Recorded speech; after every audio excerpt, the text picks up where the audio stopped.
À quelques mois d'un bien triste anniversaire, Christophe Revaux a été retrouvé mort à l'âge de 49 ans le 6 mai dernier, à son domicile du Havre.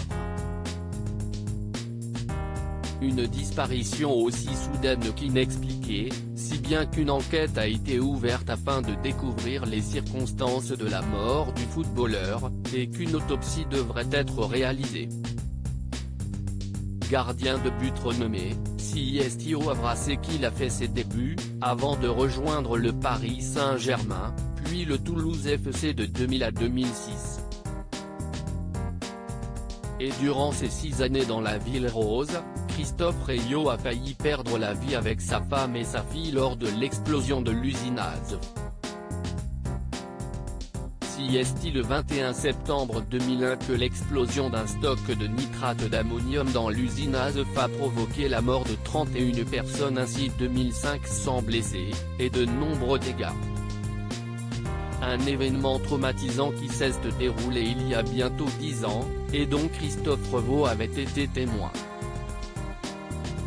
Tout d'un coup, il y a eu un souffle et dans les secondes qui ont suivi, l'explosion, se souvenait auprès de la Dépêche le footballeur à l'époque. Les murs porteurs sont restés debout mais tout l'intérieur a explosé. J'ai pris les plafonds et le placo sur la tête. Les vitres ont explosé. Dans les minutes qui ont suivi, ce fut une incompréhension complète, avait-il décrit. Christophe Revaux parlait souvent de ce choc. Heureusement, Christophe Revaux et sa famille n'ont pas fait partie du lourd bilan humain de cette explosion. Ma femme n'a pas été blessée. Ma fille non plus alors qu'elle était devant une grande baie vitrée. C'est la seule vitre qui n'a pas explosé dans la maison,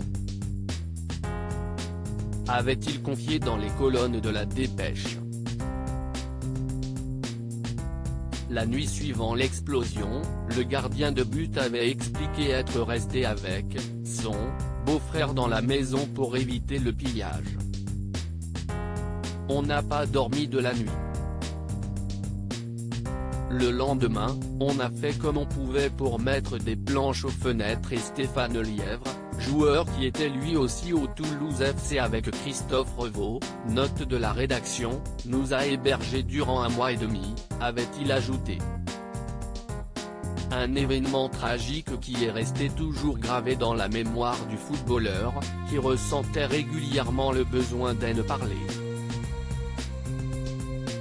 J'en parle assez souvent parce que cela fait du bien d'en parler, avait-il précisé.